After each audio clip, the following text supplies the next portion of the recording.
Mámo, táto, strýco, teto, konečne už je to leto. Je to super, je to cool, je tu leto, je tu júl. Vítam vás Heso Jašterák pri júlovej vežbe z taniera.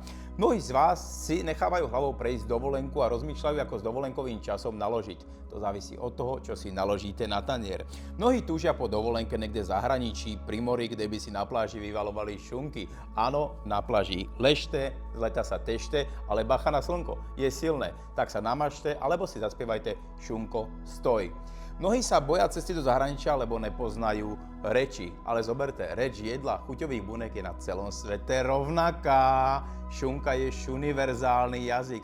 A hoci posunková reč je všade iná, pošunková je stejnaká. Ten mlaskot je medzinárodný. Skrátka, keď nevíte reči, dohovoríte sa šunkami nohami.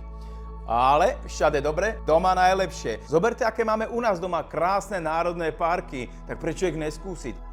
Naše národné parky si zamiloval aj známy mesiarský horolezec Reinhold Messner, hlavný výstup na Taurisy.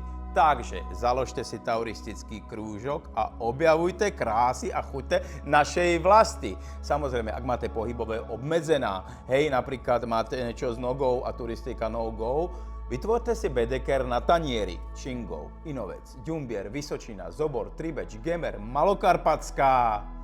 A či už si dáte kolečko po republike alebo kolečko na tanieri, ja vám želám krásny júl, nech je super, nech je cool a nech sa môžete v júli vždy k niekomu túliť.